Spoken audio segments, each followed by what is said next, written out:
Hello everyone. તો આ વિડીયોની અંદર આપણે ચર્ચા કરીશું ઘન અવસ્થા ચેપ્ટરની અંદર જે ઓલ્ડ બુકના એમસીક્યુ હતા એના સોલ્યુશનની. તો તમને ખ્યાલ હશે કે ભાઈ પાર્ટ એની અંદર 50 માર્ક્સના એમસીક્યુ પૂછાતા હોય છે.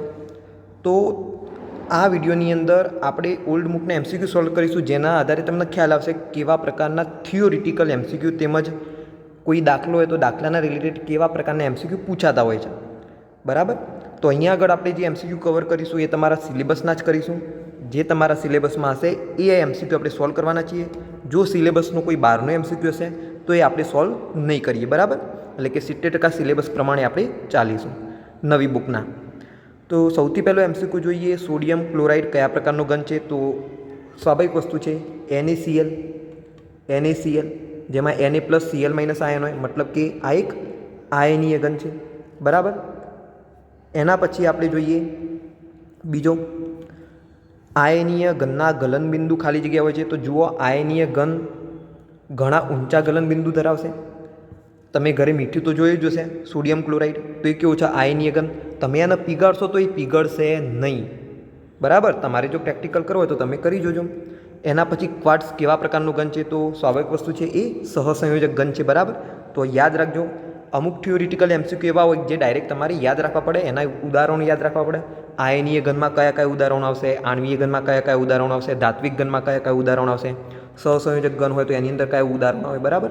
તો એ બધું તમારે શું કરવું પડશે? યાદ રાખવું પડશે. તો એ બધા ઉદાહરણો તમારે યાદ રાખવાના. ચોથું એમસીક્યુ જોઈએ, સિલ્વર ધાતુની સ્ફટિક રચના કેવી છે? સિલ્વર ધાતુ તો ઓબ્વિયસ વસ્તુ છે કે ભાઈ તમારી બુકની અંદર આ સિલ્વર ઘન પદાર્થ વિશે કંઈ માહિતી આપેલી નથી, પણ હું તમને જણાવી દઉં કે ભાઈ સિલ્વર જો હોય તો એની અંદર FCC પ્રકારની સ્ફટિક રચના તમને જોવા મળશે. સાદા ઘનની પેકિંગ ક્ષમતા કેટલા ટકા છે? તો તમે ગણતરી કરી હશે, તમને ખ્યાલ હશે, એપ્રોક્સિમેટલી 52% હોય. એક્ઝેક્ટ કહીએ તો 52.4 સમથિંગ તમારો જવાબ આવશે. એટલે ઓપ્શન ડી સાચું આવશે, 52.36.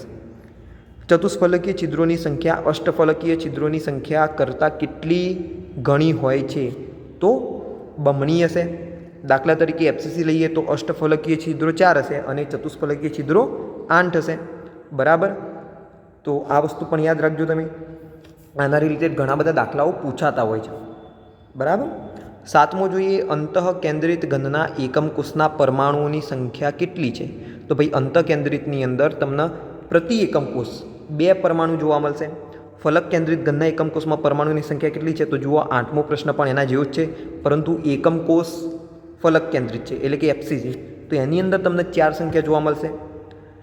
બરાબર. સાદો ઘન લેશો તો એની અંદર તમને પ્રતિ એકમ કોષ 1 પરમાણુ જોવા મળશે. 9મો એમસીક્યુ લઈએ, નીચેનામાંથી કયા સંયોજનમાં શોટકી ક્ષતિ રહેલી છે? તો NaClમાં તમને શોટકી ક્ષતિ જોવા મળશે. તો શોટકી ક્ષતિ અને ફ્રેન્કલ ક્ષતિના બધા ઉદાહરણો તમારે ખાસ યાદ રાખવાના. બરાબર.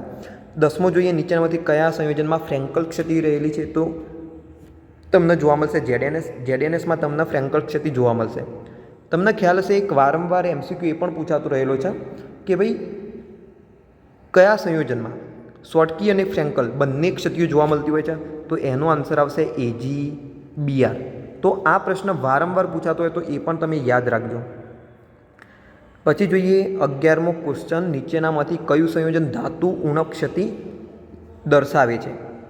જુઓ, ધાતુ ઉણપનો મતલબ શું? ભાઈ જ્યારે તમે તત્વયોગ મિતિને જોશો તો એમાં ધાતુ અને જે ઋણ આયન હોય, ઋણ આયનમાં અહીંયા આગળ ઓક્સાઇડ છે, તો ઓક્સાઇડ હોય તો એમની તત્વયોગ મિતિ સાદો પૂર્ણાંક ગુણોત્તર નહીં ધરાવતી હોય. દાખલા તરીકે FeOને તમે જુઓ, Fe.95 છે અને ઓક્સિજન 1 છે, તો આમની તત્વયોગ મિતિ સાદો પૂર્ણાંક ગુણોત્તર નથી ધરાવતી, એમનો ગુણોત્તર અપૂર્ણાંક છે. ખ્યાલ આવ્યો? તો આ કેવું છે? બિન તત્વયોગ મિતિ તમને જોવા મળશે. તો ધાતુ ઉણપમાં શું હશે? જે ઋણ વીજભારિત હશે ઘટક એટલે કે ઓક્સાઇડ, એના કરતાં Fe ઓછી સંખ્યામાં હાજર હશે. જે રેગ્યુલર તત્વયોગ મિતિ પ્રમાણે રેશિયો હોવો જોઈએ, ગુણોત્તર હોવો જોઈએ, એ ગુણોત્તરની અંદર જે ધાતુ હશે એ ઓછા પ્રમાણમાં હશે. દાખલા તરીકે અહીંયા આગળ આપણે Fe લઈએ. બરાબર. આપણે આને રિપીટ કરી દઈએ. Fe લઈએ તો Feનું ઓક્સિજન સાથેનું સંયોજન એક તો હોય FeO અને બીજું કયું હોય? Fe2O3 હોય કે ના હોય? તો FeO ની અંદર તમે જોશો તો 1:1નો રેશિયો હોવો જોઈએ. Fe2O3 લઈએ તો 2:3નો રેશિયો હોવો જોઈએ. તમે પહેલો ઓપ્શન જુઓ, એમાં FeO છે, મતલબ ઓક્સિજન 1 છે, પરંતુ Fe 1ની જગ્યાએ 0.95 છે, મતલબ ધાતુ કેવા પ્રમાણમાં છે? ઓછા પ્રમાણમાં છે. તો આ એક ધાતુ ઉણપ ક્ષતિનું ઉદાહરણ થશે. Fe2O 3.6 લઈએ તો એની અંદર તમે ધ્યાનથી જુઓ, Fe2 છે પણ ઓક્સિજન 3 કરતાં વધારે છે. તો આ ઉદાહરણ Fe2O3 જેવું થશે.